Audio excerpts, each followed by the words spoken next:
এর আগের ভিডিওতে এই অঙ্কটি করেছিলাম, যেখানে দেখেছিলাম যে সংখ্যা রেখার সাহায্যে ছোট বড় নির্ণয়। আজকে এখানে দশমিক সংখ্যা আছে, তাদের গুণ করব, কিন্তু ভগ্নাংশে প্রকাশ করে তারপর গুণ করব। তাই প্রথমে দশমিক উঠিয়ে দিয়ে যা আছে তা লিখব। দশমিক উঠানোর জন্য 1, দশমিকের পরের সংখ্যা পরের শূন্য, গুণ চিহ্ন দিয়ে দশমিক বাদ দিয়ে সংখ্যাটা লিখলাম। এবার দশমিককে উঠানোর জন্য এখানে দেওয়া হয়নি, তাই 1, দশমিকের পরে একটা সংখ্যা শূন্য ছিল শূন্য। এবার এই 1 শূন্য দিয়ে শূন্যকে ভাগ করব, এই শূন্য দিয়ে শূন্যকে কাটবো। এক্ষেত্রে কত, নিচে 1 1 1 গুণ করলে 1, 4 4 4 16, 1 দিয়ে 16কে ভাগ করলে 16 হচ্ছে অ্যান্সার।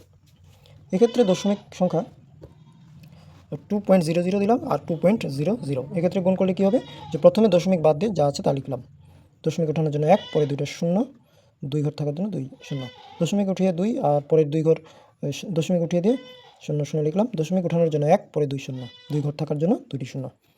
এবার গুণ করব, তাহলে ওই যে লব আর হরের মধ্যে 0 0 কাটলাম, 0 0 0 0 কাটলাম। এক্ষেত্রেও নিচে 1 আর 4, উত্তর হচ্ছে 4।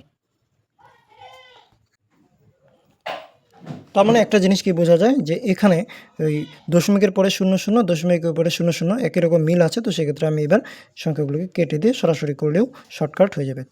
3 3 9, এই অ্যান্সার।